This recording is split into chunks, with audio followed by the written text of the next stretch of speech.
Hello friends, welcome to Telugu రాజ్యం. నేను మీ అనుష. ఫిబ్రవరి 28 మినాబ్ school పై America రాక్షస దాడి సోషల్ మీడియాలో మినాబ్ 168 అనే హ్యాష్ ట్యాగ్ ట్రెండ్ అయిన విషయం మనందరికీ తెలిసిందే. స్కూల్ బ్యాగులు, విరిగిపోయిన బొమ్మలు వెంట తీసుకెళ్తున్న ప్రతినిధులు, విమానంలో 168 ఖాళీ సీట్లు, రక్తం అంటిన ఆ బ్యాగులే అసలైన ఫైళ్లు. సాధారణంగా అగ్రరాజ్యాల మధ్యన చర్చలంటే సూట్లు బూట్లు వేసుకొని మంత్రులు, ప్రతినిధులు అహంకారంతో కూడిన షేక్ హ్యాండ్లు కనిపిస్తాయి. కానీ ఇవాళ ఇస్లామాబాద్ ఫ్లైట్ లో ఒక అద్భుతం జరిగింది. ఇరాన్ నుండి వచ్చిన ప్రతినిధుల బృందం తమతో పాటు కేవలం ఫైళ్లను మాత్రమే తీసుకురాలేదు.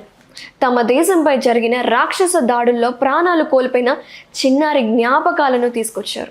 ఆ విమానంలో ఖాళీ సీట్లలో పిల్లల ఫోటోలు పెట్టి పూలతో నివాళులు అర్పించి, చూడండి మేము ఎవరితో చర్చలు చేస్తున్నామో, ఎవరి వల్ల ఈ ప్రాణాలు పోయాయో అంటూ ప్రపంచానికి చాటి చెప్పారు. అసలు ఈ మినాబ్ 168 వెనక ఉన్న విచారకమైన గాథ ఏంటో ఈ స్టోరీలో చూద్దాం. సరిగ్గా ఫిబ్రవరి 28, 2026 ఇరాన్ యుద్ధం మొదలైన మొదటి రోజు దక్షిణ ఇరాన్లో మినాబ్ నగరంలో ఉన్న షజారే తయాబే అనే ఒక చిన్న ప్రాథమిక పాఠశాల. అక్కడ ఉన్నదంతా 7 నుంచి 12 ఏళ్ల లోపు ఆడపిల్లలే. అమెరికా ప్రయోగించిన మిసైల్స్ నేరుగా ఆ స్కూళ్ళ మీదకి విరుచుకుపడ్డాయి. ఒకటి కాదు, ఏకంగా 3 సార్లు ఆ స్కూల్ ని టార్గెట్ చేసి మరికొట్టారు. ఈ దాడుల్లో 178 మంది స్టూడెంట్స్, టీచర్స్ అక్కడికక్కడే చనిపోయారు. అమాయక పిల్లలు క్లాస్ రూమ్ లో పాఠాలు వింటున్న సమయంలో వారి ప్రాణాలు అక్కడే గాల్లో కలిసిపోయాయి. ఇవాళ ఇస్లామాబాద్ చర్చలకు బయలుదేరిన Iran parliament speaker Mohammed Bagar గలీబఫ్ బృందం ప్రపంచం కళ్ళు తెరిపించేలాగా ఒక డెసిషన్ తీసుకున్నారు. వీళ్ళు ట్రావెల్ చేస్తున్న ఫ్లైట్ లో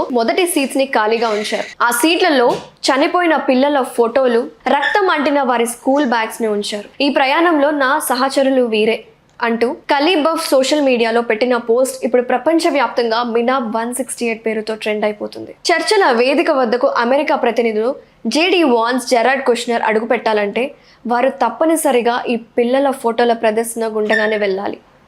మా దగ్గర వేరే సాక్ష్యాలు అక్కర్లేదు, ఈ రక్తపు మరకలే మీరు చేసిన పాపానికి నిదర్శనం అని కళ్ళల్లో నీళ్లు పెట్టుకొని చెప్పడానికి ఇరాన్ ఈ లివింగ్ ఎవిడెన్స్ ను వెంట తీసుకొచ్చింది. డిస్కషన్స్ చేయడానికి ఇరాన్ భయపడలేదు, కానీ ఈ చర్చల్లో వారు అనుసరించిన తీరు మాత్రం అమోఘం. ఇది దౌత్యం కాదు, ఒక దేశం తన ఆత్మ గౌరవాన్ని, తన పిల్లల ప్రాణాన్ని విలువైన ప్రపంచానికి చాటి చెప్పిన వైనం. ఆ రాక్షసుల ముందే నిలబడి ఈ అమాయక ముఖాలను చూపించి సమాధానం అడుగుతున్నారు. నాయకత్వం లేకపోయినా ఇరాన్ ఎలా నిలబడింది అని చాలా మంది ఆశ్చర్యపోయారు. కానీ ఆ దేశాన్ని నడిపిస్తుంది నాయకులు కాదు, ఇలాంటి అమాయక ప్రాణాల త్యాగాలు. తమ పిల్లల రక్తం సాక్షిగా వారు పోరాడుతున్నారంటూ సోషల్ మీడియాలో ప్రశంసలు వ్యక్తమవుతున్నాయి.